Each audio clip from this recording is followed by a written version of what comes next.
I think most people are producers, agencies are looking for the talent. It doesn't matter what the project was, as long as they see that you can do what they're trying to actually accomplish. My advice is to take what you're learning, and if you're like, well, what do I make? You know, how am I gonna get work if I don't have work to show? Is just do what I did and make things for yourself.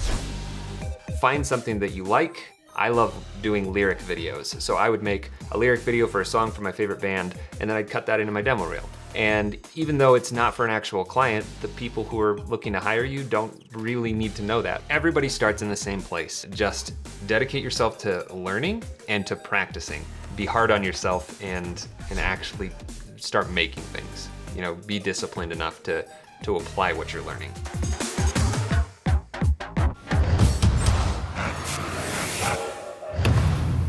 What got me interested in motion graphics was way back before I was even, you know, being educated in this field. My oldest brother, he's about 8 years older than me, came home from college from the summer, and he brought home Adobe After Effects and Adobe Premiere, and he showed me how to make lightsabers on top of footage that we shot on our little Sony Handycams. And that was just like mind-blowing to me that you could do that, because before that, I was just running around with my friends making silly videos. And so the fact that I could now put effects on top of it was amazing, and that's what got my foot in the door with After Effects. So at that time, YouTube wasn't a thing. I was pretty much just searching Creative Cow and other, wherever else I could find education on how to use After Effects, and never had any proper training. So going into college, I had a real interest in video editing and motion design. I didn't know what motion design was, so really I just mean I had an interest in After Effects. So I knew I wanted to do one of those two things, and throughout my career, or not my career, but my education at college, I was a very general digital media degree, so I did a little bit of everything. I minored in graphic design, so I got some design chops underneath my belt, but you know, I did editing, I did camera work, I did interviews, never once had to open After Effects. So I was really self-taught in that sense. Anything that I wanted to do that was a visual effect or something through After Effects, I had to figure out how to do it myself. But what really got me into it was after I graduated, I had a friend in LA who I was bumming his couch while I was finding an apartment. And on my way out to LA from Michigan, where I lived, he caught wind of a job for an After Effects artist. And he told a person that he knew me, and they blindly vouched for me to the person who was hiring. And I had cut together this little tiny demo reel that was all made up of things that I just made myself, no client work. And it wasn't even really an interview. I just got brought in. They said, well, it looks like you can do what we need you to. Can you start in 2 weeks? And so I kind of was just thrust into becoming a motion designer, even though I hesitate to say that, because like I said, I had no formal training. So I was just pretty good at After Effects, and I got a lot better at After Effects through that job and animating text, a lot of text. How did you train yourself so well independently? What advice do you have for people that are going the route of watching tutorials, watching you on School of Motion or on JakeInMotion? Mm-hmm. How do they apply the learnings that they're getting online to create a portfolio and create something that's going to get them hired?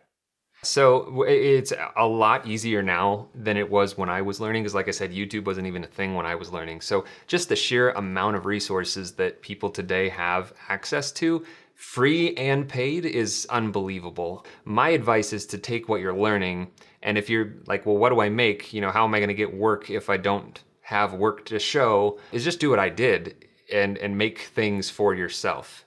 Find something that you like, or like a project type that you might want to try. Like, I love doing lyric videos. So I would make a lyric video for a song from my favorite band, and then I'd cut that into my demo reel. Use those as exercises to push yourself and to apply what you're learning. And even though it's not for an actual client, the people who are looking to hire you don't really need to know that. Like, sure, having something on your portfolio that says it's for Nike or Coca-Cola is flashy and fun, but really I think most people are producers, agencies are looking for the talent. It doesn't matter what the project was, as long as they see that you can do what they're trying to actually accomplish. So you got that job. What came next? How long were you there? Yeah, so I got brought on a show that was actually a daily show. So I, every day with one other person, had to cut up about a 90-second trivia-based show cut to a VO track, and it was just a bunch of cutout photos and text with 3D cameras flying around. So I got really good at quickly animating 3D scenes in After Effects. And we did that for almost a year and a half straight. And at that point, I'd kind of established myself in the company as a pretty good, worker and got the stuff done on time. They knew that I could do things like editing and run a camera and do graphic design. So I kind of established myself there, and it almost lasted 5 years before I left. But that last year of working at this company, iBoogie, in Hollywood, I found Skillshare through my wife, who was taking a class on the site. And she said, hey, look, I just got an email. They're doing a teach challenge. And she knew that I had always been interested in teaching. I just never saw it as a viable form of income. And she said, well, they're doing a challenge and you could win a laptop, so you should just at least enter the contest. I was like, okay. And there were only, I think, 2 animation classes on the platform at the time. So I just, what I was really nervous about was that I didn't have any kind of credentials as a teacher. I didn't get my master's or anything like that. So my fear was, who's gonna listen to me? Who's gonna pay for something from me? I'm a nobody in terms of education.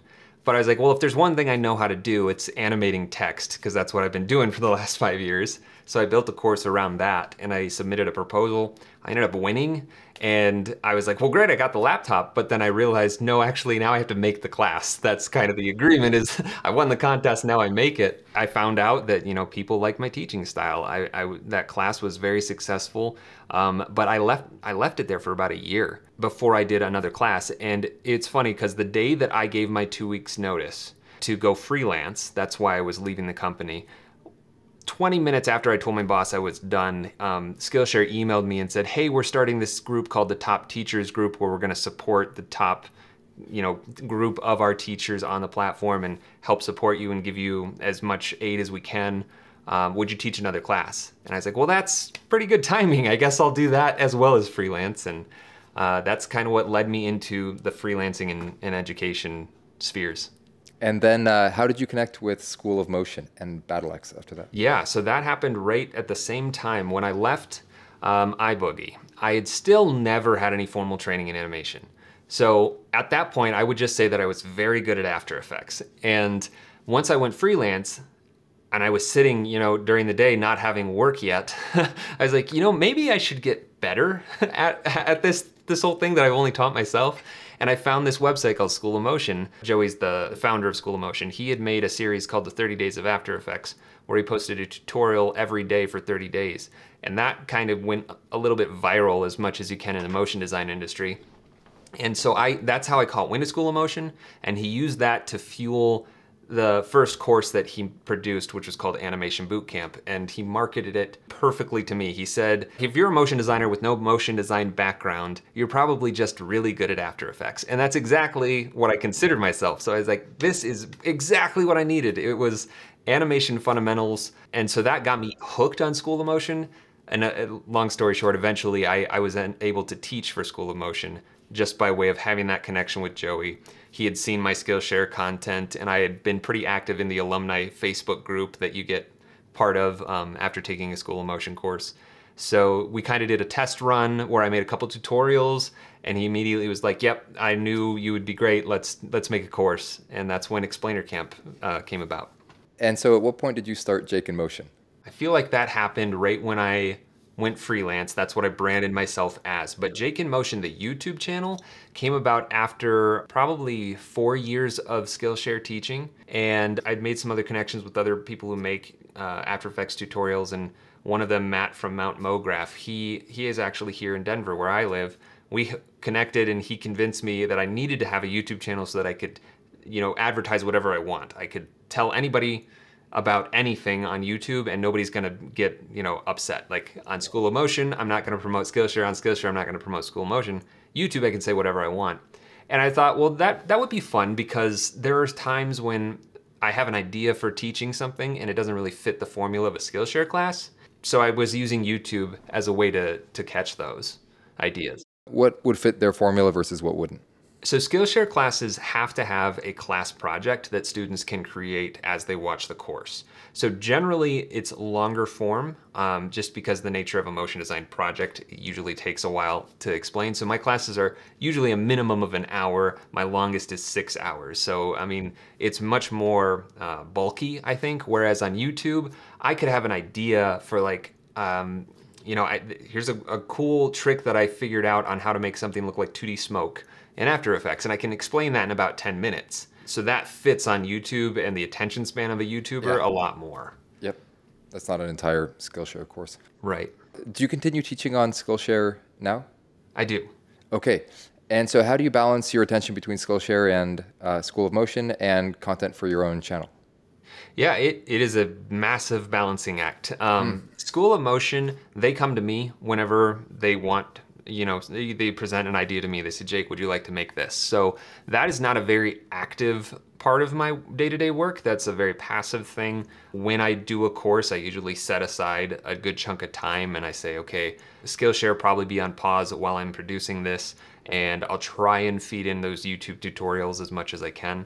Currently, it's changed a lot. I'm sure we'll get into this a little bit, but I now currently work for Battleaxe, which is a company that makes tools for After Effects. That has been a really great partnership, because I say that I work for Battleaxe, but really I'm still working for myself. What I'm doing is making the same YouTube tutorials that I would be, and our agreement is that I'm basically having the sponsor of Battleaxe for my YouTube videos, but I still have complete creative control over what I make. I just integrate Battleaxe products, which is something I was already doing. I already was, recommending people who were doing it. I'm just now being paid a salary and have benefits for the first time in my life. Great. It's fantastic. And Adam is just a phenomenal person. He's even helped me make my first After Effects tool, and just last month we launched it, and yeah, it's a really, really great partnership. Are you selling that through Battleaxe? No, and that's the crazy part. I actually asked my boss, who makes After Effects tools, if he would make me a tool so I could sell it myself, and he said yes. That's great. Cool. Yeah, he's extremely supportive, very family oriented. So yeah, it's just such a great partnership. Was Rubber Hose their first plugin, or where did they start? It was either Rubber Hose or Overlord, I feel. Because Adam was working at Google at the time, and so he was developing tools for Google, and I think that's what kind of led him into like, oh, this would be great for the motion design community. Yeah. So you had gone freelance. Probably, that's a big transition, can be scary for people. How long did it take you to feel that you had found your footing, you didn't have to worry about where your income was coming from? I was very fortunate to have worked with a lot of producers who came in and out of the company I was working for, who started feeding me freelance before I left. So on nights and weekends that last year, the same year I started teaching on Skillshare, I was doing a little bit of freelance and getting the sense for what's involved and how I, as the motion designer, would be interacting with the client. But once I dove in, I was just so fortunate that I never had to look for clients. They all came to me. I made my presence, as known as I could on sites like Dribbble and Behance and my own website, YouTube, Vimeo, and I would just get emails from people. The problem was that those first 6 months, I would say, I didn't know what to say no to, and so I said yes to everything. And I said yes to jobs that I definitely should have said no to, because they were for little YouTubers who wanted an intro and they wanted it for $200. And it's like, well, that's not gonna pay the bills. And I learned things about, contracts are good, and saying, up front that you're gonna do this many revisions before you start charging more is very important.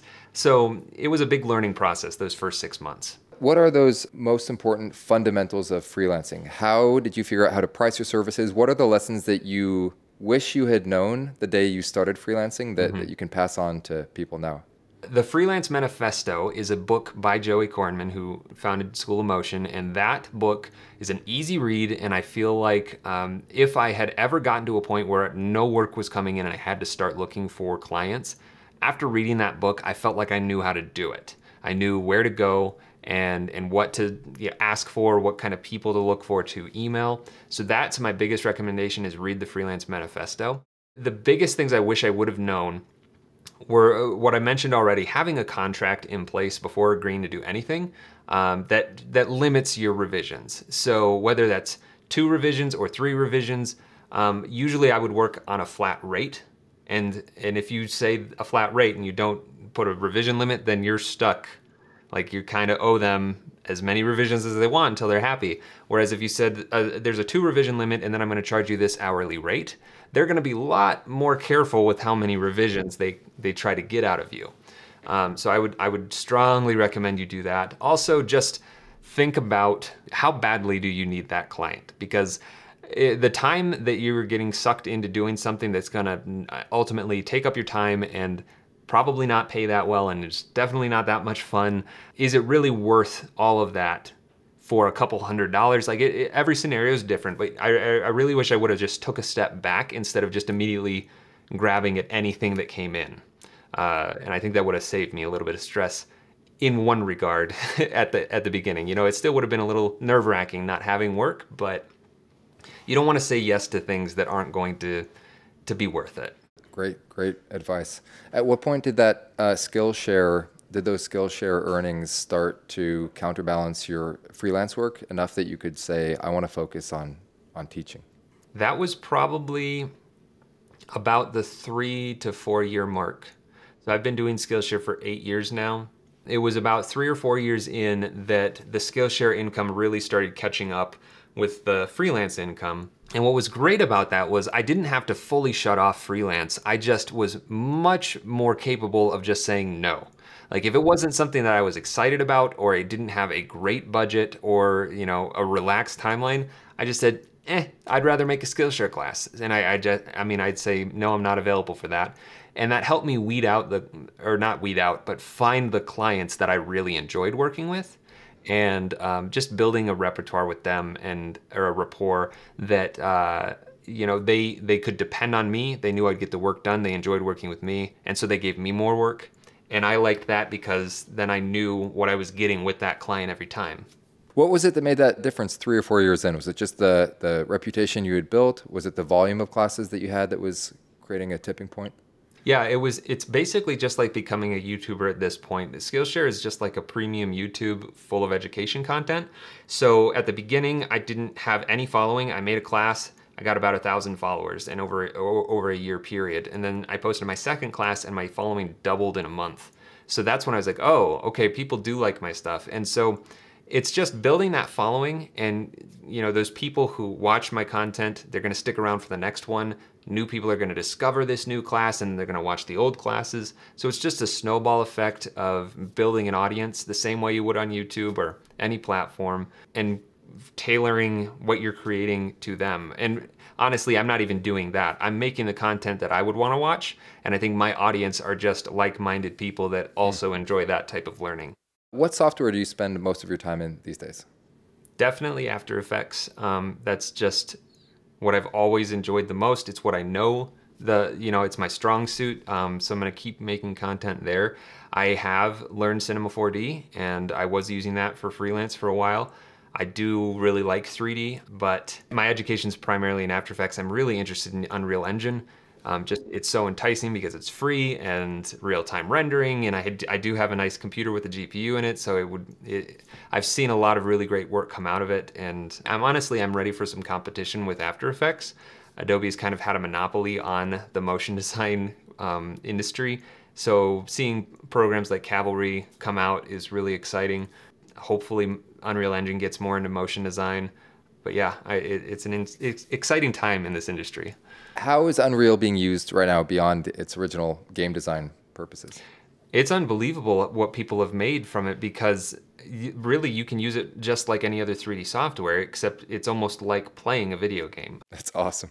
The way that you place things and turn things on and off, and you can navigate the scene like you're playing a video game, like a first-person shooter or something. And it's all live. It's all real-time rendering, and as long as you are just rendering video, it's totally free, like for commercial use. So yeah, I mean, things from just silly animations to probably full product spots. I personally don't know in what capacity it's being used in a professional sense, but besides, I mean, I'm sure people are aware of like The Mandalorian and using the volume, is using Unreal Engine to project all this stuff live. And So yeah, it's crazy what's happening right now. What jobs do you think that's going to create, or what new career paths are springing from this shift toward software like that?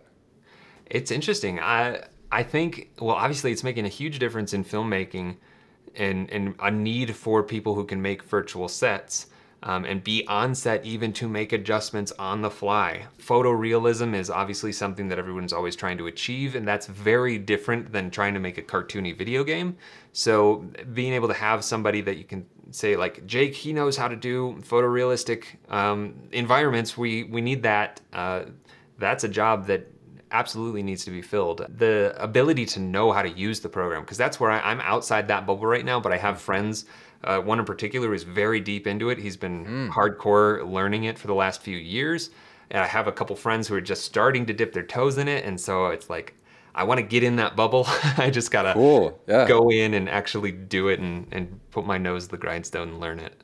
Oh, that's great. Where would you like to go from here in your career as an educator? I'm unbelievably blessed to have found such success in this career. Like I said earlier, I did not see potential in becoming a teacher. And the fact that I can reach so many people. I mean, I have 70,000 followers on Skillshare. I'm about to hit 100,000 subscribers on YouTube.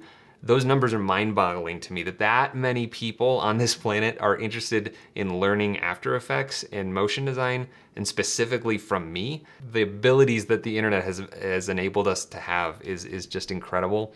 So I want to continue to share as much knowledge as I can for free.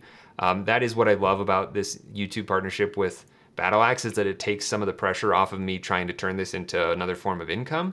Obviously, I am trying to do that through, you know, ads and sponsorships, but it's not as scary as if I didn't have the BattleAxe, you know, salary, which is just phenomenal. So hopefully I can make some more tools. That was such an incredible process to be able to come up with an idea that seemed like a tool that would be really useful for people, and then having access to my boss, who is an insanely smart coder, who's, like I said, worked for Google for like 4 years. He can turn something around overnight. I just say an idea and he's like, oh, here's a script, see if it works. And yeah, so it's just fun at this point. What is that tool that you built? So I built a tool called Texture Looper, and what it is if in After Effects you have a number of layers that you want to use as texture overlays, you just select them and click the button, and After Effects will build this composition rig where it just randomly offsets the position, rotation, and sequence of those textures. And with very easy to control parameters. So you can control the frame rate, you can control how much it randomly offsets things. It's just like a one button click kind of thing, utility that's just, I mean, I use it all the time now. So it's just one of those things that I made and was like, oh, this could actually work really well for other people too. Yeah. And what are the BattleAxe tools that you use most in your day-to-day workflow? Overlord is hands down what I use the most. What that tool does is allows you to transfer Illustrator artwork to After Effects, again with one click, and then back again. So you can just transfer artwork back and forth without having to deal with the importing and converting process. Anubis is one of my favorite newer ones. I didn't have that one before I joined BattleAxe, but it is just a compressor for MP4 videos straight out of After Effects and Premiere with really great customizable controls. I'm starting to get more into Time Lord because I'm trying to learn how to do cell animation, and that's what that tool does. It makes cell animation in Animate and Photoshop much easier. Yeah, honestly, I use them all, but I'd say Overlord and Anubis are my two most used. Cool. I like your walkthrough of all the BattleAxe tools, little great chapters for each. How do you decide what topics to produce videos for? That's pretty spontaneous. I do have a running list of ideas where it's like, oh, I have that idea and I stick it on the list. But more often than not, I will just be working on my day-to-day whatever, and something will either come up in conversation with somebody else, or a video will be posted, or an announcement will be made. I'm like, oh, I should make a video about that. And a great example of that is one that I'm about to publish this afternoon. Yesterday, or maybe 2 days ago now, they announced that in the beta version of After Effects, you can access new presets that are for the text animators and some shape rigs. That hasn't been updated in 17 years. And I actually created 8 of those text animated presets. They asked me to make them. Wow. And so I was like, oh, they're in the beta version. I can make the video now announcing it. And so I spent yesterday and this morning making that video. So it's very spontaneous sometimes. That's cool. So how do you do it so quickly? What's your workflow? Well, I'm very ready to go at any point. Like the room that I'm in right now, all of these lights, obviously, I've got I recognize it. really optimized. Thanks. Yeah. I've got it all set up so I just turn on the lights Right. and close the window shade. So I'm ready to record at any point. And I've really optimized my OBS recording setup so that this camera feed that you're seeing now is accessible in there. So the video that you see of me on top of my YouTube videos, that's all done in OBS. I don't edit the video on top after the fact. So straight out of OBS, I get an MP4, stick it in Premiere, and I can start editing right away. I don't have to worry about multiple tracks or anything. It's just all baked in. So, and then I have a timeline that's preset with audio, track effects, and my branding package and all that. So it's just ready to go. What camera and microphone you use? It looks great. Thank you. Sounds great. I'm using the Sony ZV-1, which is yeah. like the vlogging camera. It has a fixed lens. They just released basically an upgraded version that the only difference is it has interchangeable lenses. So I kind of wish I would have had that, but honestly, it gets the job done. I'm happy with it. What lens would you put on if you had the interchangeable? That's a great question. I honestly don't even know because I've never used this sensor size, so I don't know what focal length I would need. I have a DSLR Canon camera, but I would probably want to zoom just for the flexibility because I'd be terrified of like ordering a 50mm lens and then it'd be like this that you don't or like, like super wide. Yeah, so I'd have to do some trial and error. And then what about microphone? What's your The microphone that I'm using currently is a boom mic, and it is a Rode Video Mic Go 2. I had the Rode Video Micro, and I was never happy with the clarity of it. I can show you. This is the microphone that I've been using almost the entirety of my career making tutorials. This is a Audio-Technica AT2020. Okay. This is anytime that I'm not on camera, which is most of my Skillshare classes, I'm using this because this sounds way better. Okay. But like I said, I wasn't very happy with the Rode Video Micro compared to that.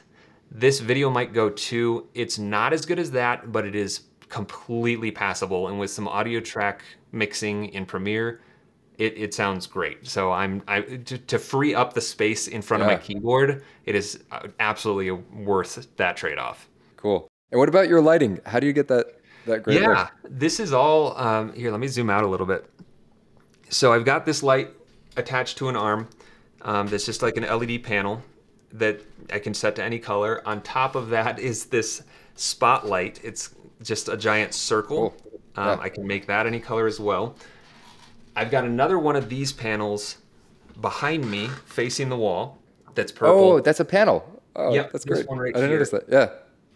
So that's purple, and I attached that to the bookcase. That was another thing that I really wanted in this setup is nothing on the floor because I don't have a big office. Okay. And then I have this great big, it's a 1 foot by 2 foot LED panel. Yeah, that's color temperature, and I built this grid. Oh, great. But that just helps direct this super soft light so it doesn't fill in the background too much. Oh, it's great. It's great. Yeah. And I really like that blue accent, that kind of hair light. Thank you. Yeah, and the neon sign, I got that after I had chosen these colors, but I realized like, oh, that color is the same as this. It like ties in so nice. Yeah. Well, how did you make that sign? I found somebody on Etsy who makes them. You just send your logo, she mocks it up, and then ships it out. For people that are passionate editors or motion designers or VFX artists, what is the single most important piece of advice you can give them that you wish you had when you were starting your career, even before that first job? Oh, that is an important question. I think my biggest advice is to not feel pressure in terms of not knowing anything. Like everybody starts in the same place. At one point, I didn't know anything. My son knows nothing about motion design. He's 7, but like if I told him to make something, he wouldn't know what to do. So don't feel imposter syndrome about your abilities. Everybody starts in the same place. Just dedicate yourself to learning and to practicing. Because it's one thing to watch a YouTube video tutorial of somebody doing something, but if you start using those tutorials as exercises, that's when you can really start to get better. I have a friend who, I released a series on After Effects on YouTube called The Effects of After Effects, where I covered every single effect of After Effects, 1 video per day. And he started every couple of days watching 3 of them in the morning and trying to make something that day with them. And I mean, he's doing so well now. He's freelance now. He's getting great clients. He's a prime example of somebody who applies what they're learning to actually make themselves better. So I'd say really, really buckle down, be hard on yourself, and actually start making things. You know, be disciplined enough to apply what you're learning. That's great. What about managing clients or developing relationships that turn into years-long collaborations? I think the easiest way to get on a client's good side, if it's somebody that you like to work with, is to, this is a motto from Joey Korenman again, but it's to underpromise and overdeliver. So that was what I was always trying to do. I would always take, you know, the schedule, and I tried to deliver the first part of it a day or two early. And that made the producer much more comfortable on that project, because she didn't think that, you know, this isn't gonna go down to the wire. It's like, he's getting me the stuff with plenty of time for me to review it. I can even give him notes before I show the actual client. So get on the client's good side, give them every reason to wanna come back to you, and just be a good person. You know, be somebody that you would wanna work with, whether that's in person or over the phone or email. Just be kind and courteous and a cool person. What is something nice that someone's done for you in your career? I've been so blessed. I've had a number of students on Skillshare actually send me like little care package thank you gifts. That has just been amazing. It's also just really great because on Skillshare I don't have that great of communication tools. I can write back and forth, but I can't talk to people like this, which is another reason why I like YouTube, because I get a little bit more flexibility in how I can communicate. So getting those little notes where somebody was like, I liked your educational content so much that I need to send you something, that, you know, that warms my heart. What have you learned in building that YouTube and Skillshare audience? What are the things you've tested or experimented with that paid off? I think this applies to both Skillshare and YouTube, and because I've had people ask me, like, is it worth teaching on Skillshare? Like, it's a much more saturated platform now, and I think it absolutely is. It all comes down to consistency. If you want to build a channel, whether it's on YouTube or Skillshare or somewhere else, you have to really commit to doing something consistently, because that's how you build an audience. I made that first class and I let it sat there for a year, and after that year I was making $20 to $30 a month on that class. So, you know, you can't expect to make one thing and then be rich. Like, it's not gonna continue forever, but if you can make something that does pay you royalties, like a Skillshare class or ad revenue on YouTube, that's gonna build as you continue to post more content. So if you're committed and you're consistently posting and your audience is getting something regularly, then they're gonna keep coming back. And like I said, those new people who discover you are gonna see your back catalog, so those videos will be more valuable than they would have been if you just posted it and walked away. For the Skillshare courses, so for that 6-hour one that you mentioned, marathon course, how long did that take to make? And what is your workflow for that? That probably took about a week to record. The workflow for that one, that's the beginner's guide to After Effects. And that one, I wanted it to be my, like, you've never used After Effects before, I'm gonna show you everything you need to know, and you're gonna make this animated project. And I'm like, this is the project I'm gonna make, you're gonna make the same one, I'm gonna give you the artwork, together we're gonna go through it, and you're gonna learn everything you need to know about After Effects to get to that point. That's great. So that was a very strategic course that I had to think about how I was gonna teach it. And I started by literally outlining every single thing I wanted a student to know. Like I said, if I took somebody who did not know After Effects and they wanted to learn how to animate, what things would I want them to know after I'm done talking to them? And I used that as my roadmap for recording. I would cross out every bullet point as I hit it to know that, okay, I covered each and every one of these topics. And then I had to figure out what class project can I do and showcase that would hit these things. So it was a lot of legwork up front versus actually recording it, because I could record that in a couple of days and then edit it over another couple of days. But that one had a lot of pre-production. Versus one of my more recent classes literally came out of a tutorial idea that I was making a YouTube tutorial, and it ended up being an hour long, and I was talking to my friends about it, and they said, dude, make this a Skillshare class. Like, this is way too long for YouTube. You should be making more money off of it. And so I approached it from a little bit different of an angle. That's kind of my downfall, is that I'll get into recording something, and then I start thinking, oh, I could talk about this, and I could talk about this, and then suddenly it's a 45-minute tutorial. Yeah. That transitioned into becoming a Skillshare class, and I ended up turning that around in like 3 days. That's incredibly fast. Even the couple, like the week or two that you mentioned for the original, that 6-hour class, that's so fast. Very impressive. Thank you. Yeah, I think one thing to note is just that, like I said, working in After Effects, if I'm talking and I'm making something, that can take hours. So it is not hard for me to make a 6-hour course. It's hard for me to make a 10-minute YouTube video. Oh, okay. What share of your income loosely comes from Skillshare versus your YouTube channel? So we could group Battle Axe into that versus freelance projects today, or any other sources of income or a School of Motion. Skillshare is by far my largest form of income just because I've been doing it for so long and I've built up such an audience. So I'd say that's about 60% of my income. Wow, okay. Battle Axe is, I kind of look at that as just my retirement fund with a little bit of a bonus check a couple times a month. It's much more of like this safety cushion that I never had before because I never had a full-time job. So I never had benefits, never had insurance or like paid insurance or covered insurance. So that's a very small portion of my income. I mean, I wouldn't say very small, but in contrast to Skillshare, School of Motion is a little bit less than Battle Axe probably.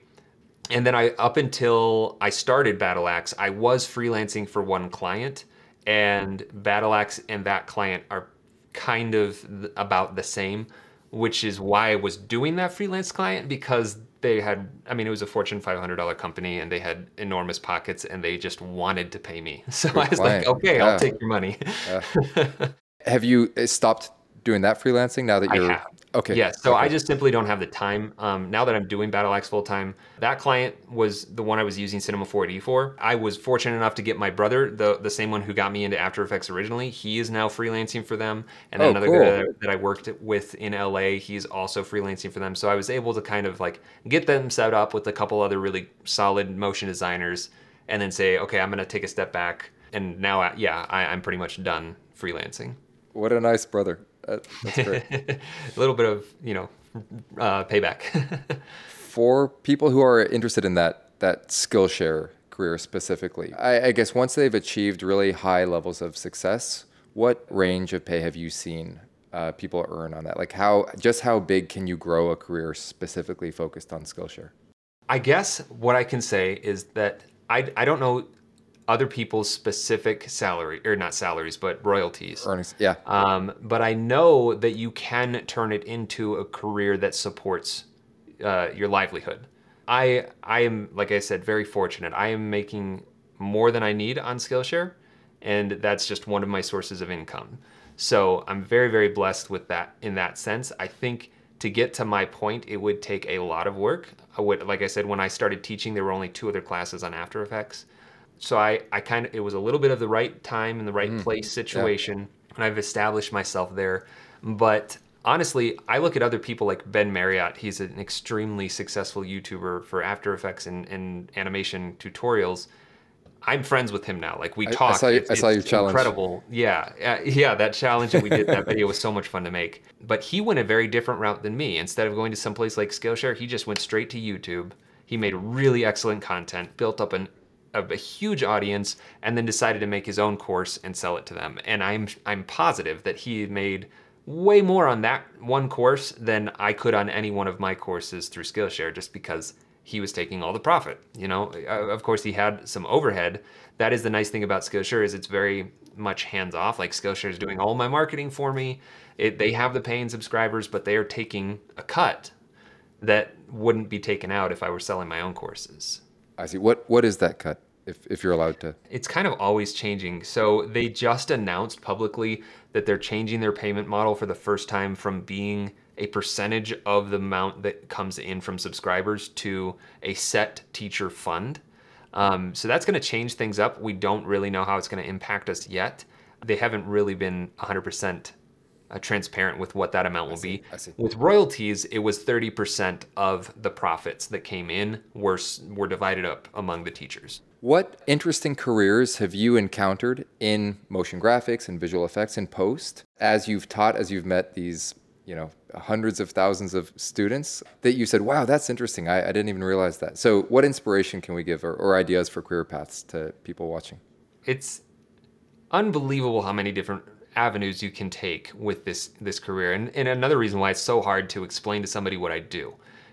So if I say I'm a motion designer, they say, oh, what's that? And I'm like, well, it can be a million things. It could be 2D or 3D or traditional hand animation. And everybody thinks of Pixar or Snow White, and they're like, well, no, I don't exactly do that. Have you seen an iPhone commercial? Like that kind of is what I do. So I'm trying to think of something that specifically stood out to me as like, I can't even believe that's a thing that you get to do. But I think what's most intriguing to me is interactive things. So augmented reality, where you're looking at something that somebody made through your phone or VR goggles or something, or overlaying it on top of your camera. Interactive stuff is getting more and more real time and more detailed. And that's becoming really fun. I mean, even deep fakes are crazy, and they're becoming easier and easier to apply and quicker to do. And I mean, I've even seen some live demos of them. And so we're kind of the Wild West right now of what GPUs and AI can do, especially AI. I don't know how familiar you are with these AI generated images, but DALL-E 2 on both Midjourney and DALL-E 2. Yeah. And I'm just constantly blown away by the fact that I can type something in and then it gives me anything. I mean, it's unbelievable. So amazing. What is Midjourney? I don't know that one. Midjourney is just another AI image generator, but it is very different from DALL-E in the types of images that it creates. In fact, I have two printouts. This one, I said, Super Mario painted by Pablo Picasso, and it gave me this. Wow. And I was like, I gotta print that out. That's incredible. I mean, that's a great pice of art. Yeah, and it spits out 4 variations, Look and then at you can choose one of them and say, make me more variations. I don't see my other one, but it was Chewbacca in the style of Dr. Seuss. Oh, that's wild. Oh, here it is. It's very strange. Like, it's got 2 mouths. That's so weird and cool. It's like, but the thing is, this was early on in Midjourney. They are rapidly adjusting their algorithm and getting more photorealistic and adding more options. And it's all run through Discord. So from my phone, I can literally type in a prompt. Like I could say Nick in the style of, Dr. Seuss or whatever, and it will spit something out. I put in JakeInMotion, and it made a person that kind of looked like me, that was wearing a shirt that I know that I've worn in tutorials before, like this yellow shirt, and it gave me like 4 legs, and it was like motion blurred. Like I was like, this is weird. Wow. Yeah. That's wild. Who's behind Midjourney? Are they tied to like a Microsoft or Google or? They are independent research lab. Wow. Okay. I'll look at that. Interesting. And so that's a really interesting thing. One of my friends used Midjourney as a concepting tool because it is like these portraits. That's kind of fun. But what Midjourney is really good at is getting a vibe or a feel. So if you use really descriptive words to describe an environment, it's really good at capturing that feel and giving you an image. So he used it on a client job as concept art. And they said, where did you find this image? He's like, oh, I just asked the bot to make it.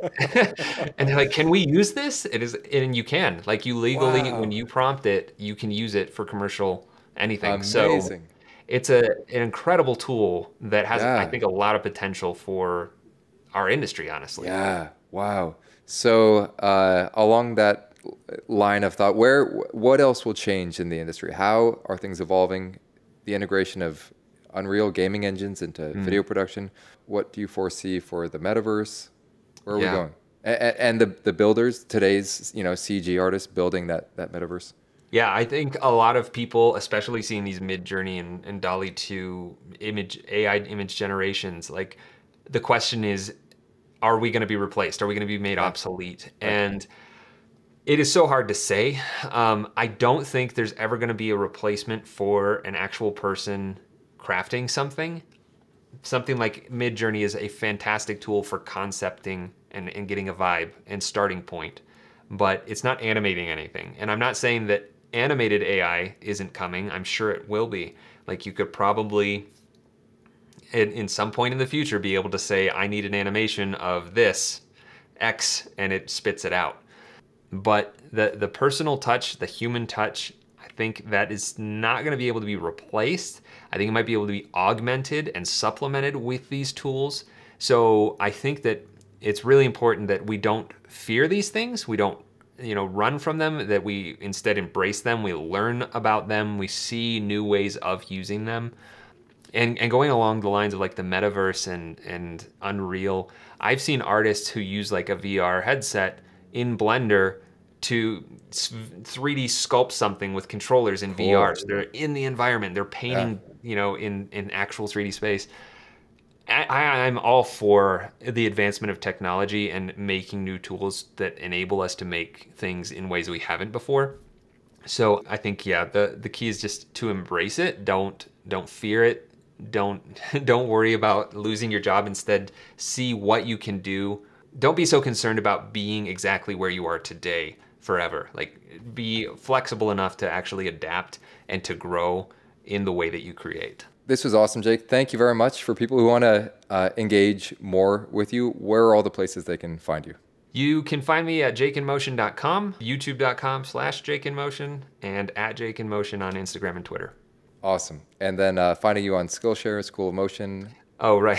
Yeah, those important ones. Skillshare, you can just search Jake Bartlett. I think if you say Skillshare.com/Jake Bartlett, that'll take you to my profile. School of Motion, I teach Explainer Camp and Photoshop and Illustrator Unleashed. This is great. Thank you, Jake. Great to meet you. Thank you.